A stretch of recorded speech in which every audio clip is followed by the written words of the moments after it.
Hello दोस्तों, welcome to CSC Jnanpith. तो शुरू करते हैं अपनी headline of the day series को, जो आज 16 जुलाई की है। तो देखते हैं आज क्या क्या हेडलाइंस हैं। आज जियो पॉलिटिक्स और पॉलिटी के काफ़ी चीज़ें हैं, तो उसको देखेंगे। टेक्नोलॉजी का भी है ये, जो जैसा कि हम सबको पता है कि अपने कैप्टन जो हैं सुधांशु शुक्ला जी वापस आ गए हैं, तो उसके बारे में भी है। और जो एडिशनल थोड़ा बहुत लिखना था वो मैंने अलग से भी लिख दिया है, तो इसे देखते हैं अपना। इस ये सारी चीज़ें रही हैं। अब देखते हैं सब।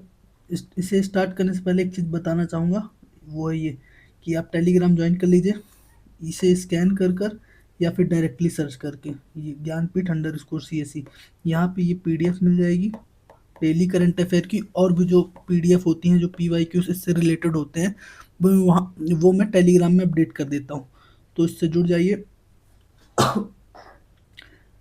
और दूसरी चीज़ ये बताना चाहूँगा कि अपना इलेक्शन कमीशन वाला वीडियो आ गया है, जो कि इलेक्शन कमीशन काफ़ी चर्चे में है। अगर वो एक वीडियो कर लेंगे तो इलेक्शन कमीशन वाला काम हो जाएगा, और ARC वाली भी अपनी सीरीज़ ख़त्म हो गई है। अब आज से देखते हैं कि कोई नई सीरीज स्टार्ट करेंगे।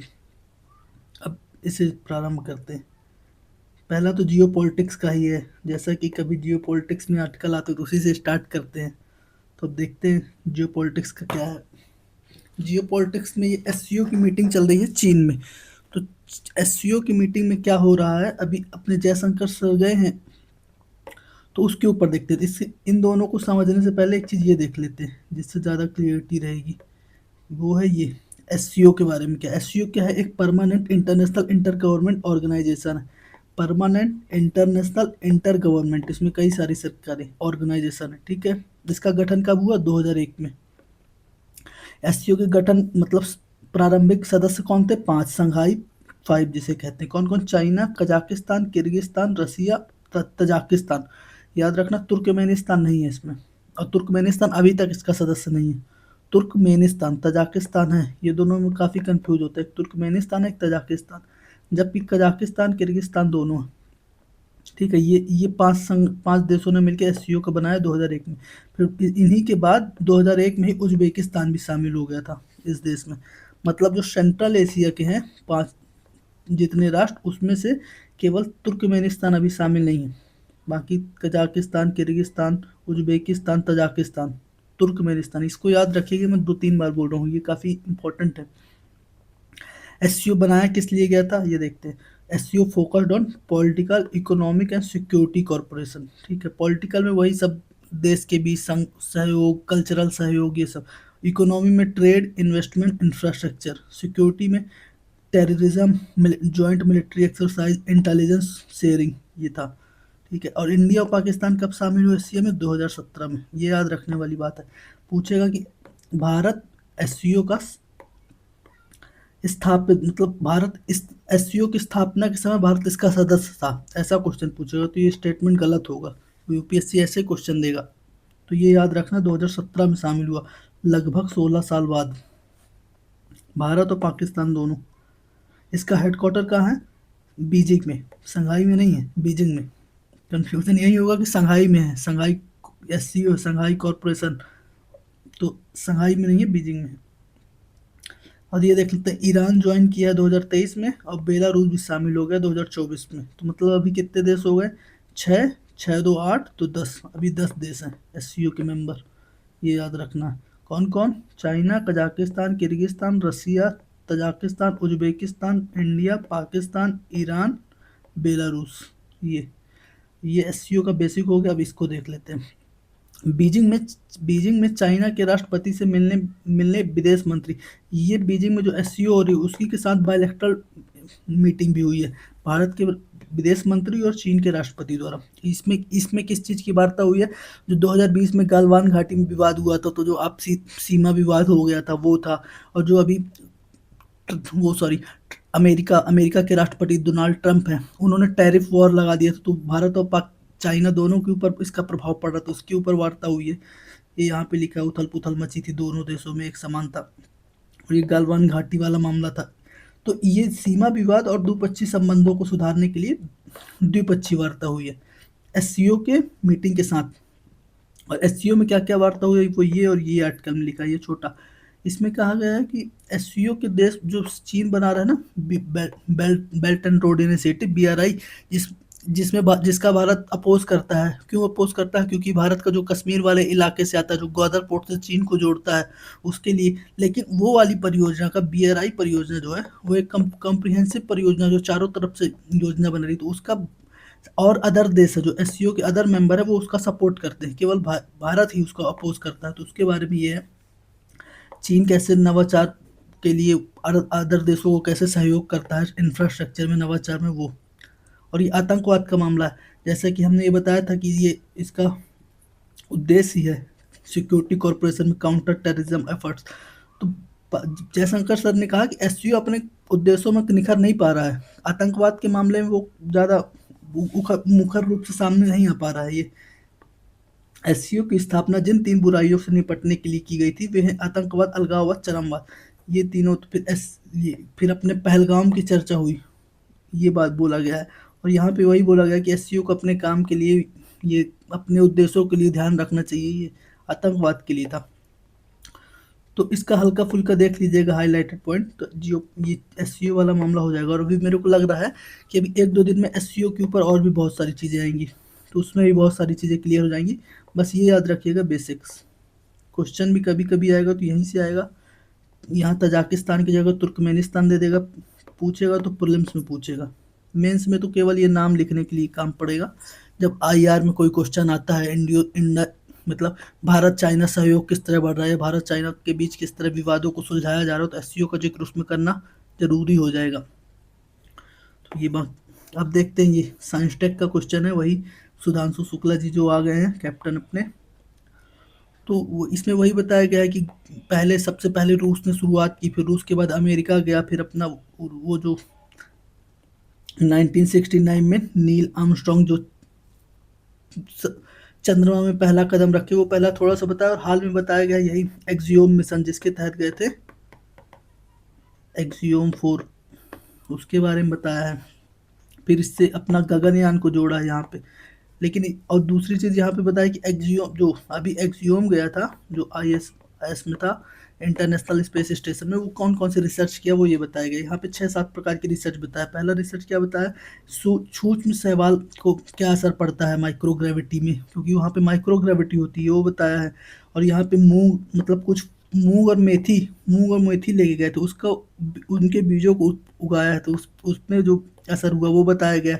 तीसरी चीज़ यहाँ पे बताया गया ये कि प्रजनन के लिए किस चीज़ में जीवन का कोई रूप अंतरिक्ष में कैसे जीवित रह सकता है, आरएनए में क्या क्या परिवर्तन होते हैं, ये आरएनए के बारे में एक रिसर्च की है।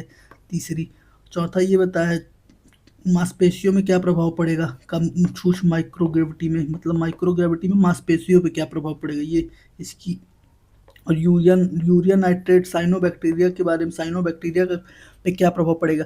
ये रिसर्च क्यों की गई है, क्योंकि अंतरिक्ष में जीवन कैसे सर्वाइव करेगा, इसकी रिसर्च कर रहे थे। तो ये बताया गया। और फिर उसको ये चीज़ करने के बाद इसको गगनयान से जोड़ा गया। गगनयान क्या है उसको पहले देख लेते हैं। हालांकि यहाँ पे यही चीज़ें लिखी गई हैं, इसको पॉइंट में देख लेते हैं। गगनयान भारत का मिशन है जिसमें 3 सदस्यों को 3 दिनों के लिए LEO 400 किलोमीटर लो अर्थ ऑर्बिट में कक्षा में ले जाया जाएगा, और फिर उसको वापस लाया जाएगा, क्योंकि अब तीन तीन सदस्यों को लेकर जा रहे हैं तो वापस तो लाना ही होगा ना।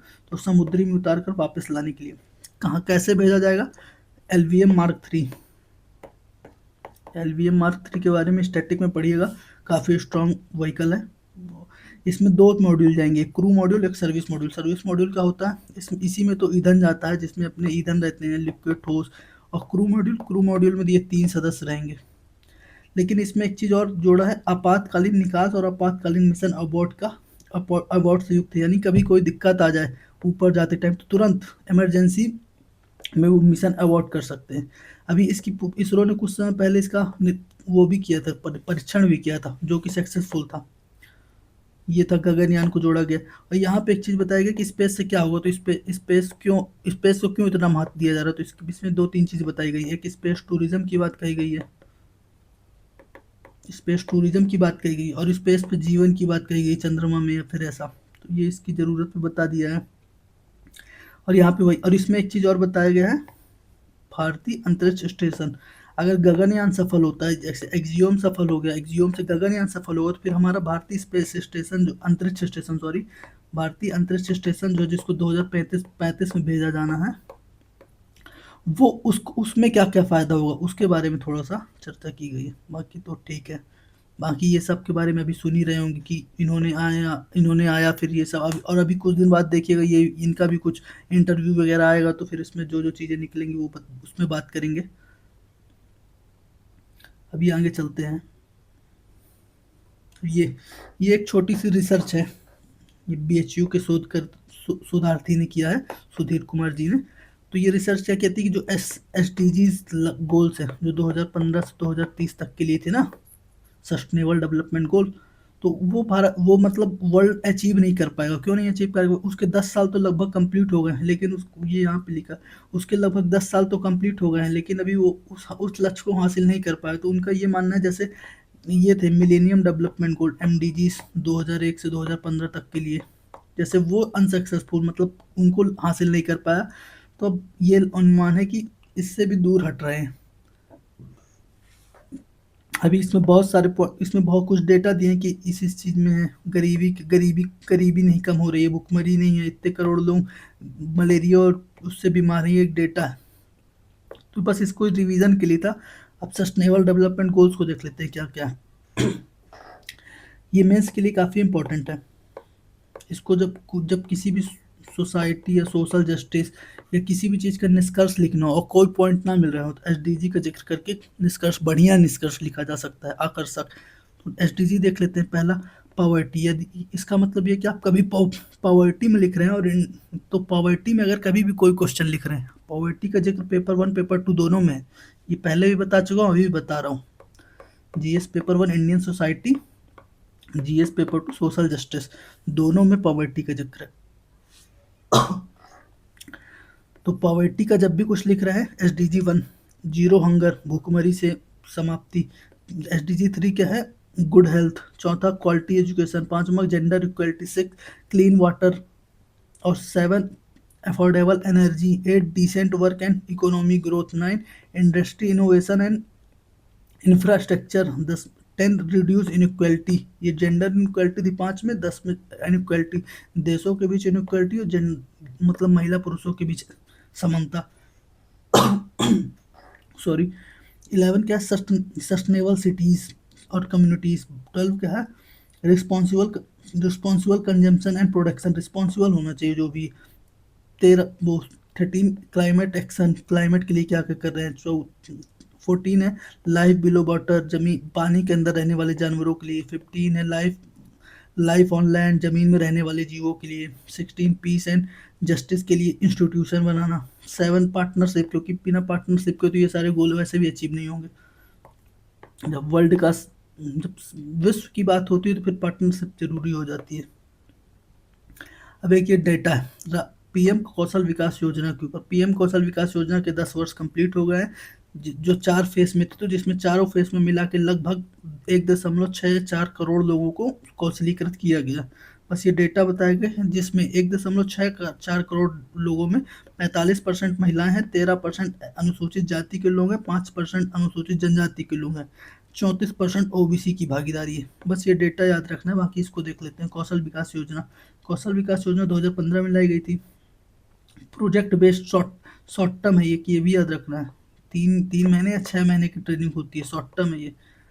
और टारगेटिंग मार्जिनल ग्रुप, ये देखा हमने कैसे एसटी एससी महिलाओं को टारगेट कर रहा है, मार्जिनल ग्रुप को टारगेट करना, मतलब जो सीमांत हैं, जो पीछे छूट गए हैं विकास से उनको। और नेशनल स्किल क्वालिफिकेशन फ्रेमवर्क के तहत इसमें तक ये लिखा है 300 से 600 घंटे, 300 से 600 घंटे की ट्रेनिंग होगी इसमें। बहुत ज़्यादा ट्रेनिंग नहीं, इसीलिए शॉर्ट टर्म है।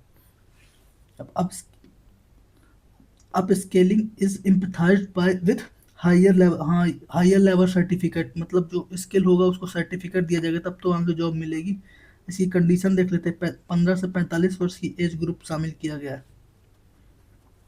और ये लिखा है फिर से वही मार्जिनल, ये पीआईबी की एक इंफोग्राफिक्स थी, तो मैं इसको ऐड कर दिया हूँ, तो इसको देख लीजिएगा। बस इसमें ये डेटा, और खासकर ये डेटा काफ़ी इंपॉर्टेंट है कि महिलाओं को कौशलीकृत बनाया जा रहा है। कौशल विकास योजना के तहत जितने लोग कौशलीकृत किए गए उसका 45% महिलाएं थी। या फिर ये डेटा लिख सकते हैं, कौशल विकास योजना के तहत लगभग 1.6 करोड़ लोगों को कौशलीकृत किया गया, जिसमें से 45% महिलाएं थी। जब महिलाओं के ऊपर क्वेश्चन लिखना हो, मैं पहले ही बता चुका हूँ कि महिलाओं के ऊपर लगभग एक आध साल में क्वेश्चन आता रहता है, तो ये डेटा काम का। अब ये आ जाते हैं, कल भी इसके बारे में बताया था, आज भी बता रहा हूँ।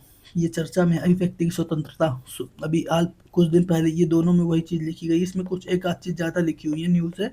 और ये आर्टिकल, ये इसकी कल मैं एक न्यूज़ की चर्चा किया था, वो न्यूज़ का आर्टिकल ये है। आज ये एक अलग न्यूज़ है, फिर उसका आर्टिकल कल आएगा शायद। तो ये क्या है, वही जो कल मैं बताया था कि प्रधानमंत्री जी और राष्ट्रीय आरएसएस के एक चित्र वायरल कर दिए गए हैं, जिसमें उनको क्या था, ये चित्र को अजीब सा चित्र था और धार्मिक भावनाओं को चोट कर रहा था, उनकी व्यक्तिगत स्वतंत्रता को चोट कर रहा था। इसलिए सुप्रीम कोर्ट ने कहा है कि ऐसे ऐसे कोई भी चित्र, ऐसा कुछ भी आप इंटरनेट में कुछ भी वायरल नहीं कर सकते। आपकी बोलने की अभिव्यक्ति की आज़ादी है, इसका मतलब ये नहीं कि आप कुछ भी पोस्ट कर देंगे इंटरनेट में या फिर कुछ भी लिख देंगे, कोई भी कार्टून या फिर किसी भी धार्मिक मान्यताओं को चोट पहुंचा देंगे। इसमें कई मामलों को लिखा, किसी भी देवी देवताओं के खिलाफ कुछ भी बोल देंगे, आपत्तिजनक पोस्ट कर देंगे, तो ये सब चीज़ की अभिव्यक्ति की स्वतंत्रता नहीं है। फिर ये अभिव्यक्ति की स्वतंत्रता के बारे में बताया गया है, जैसा कि कल बात किए थे।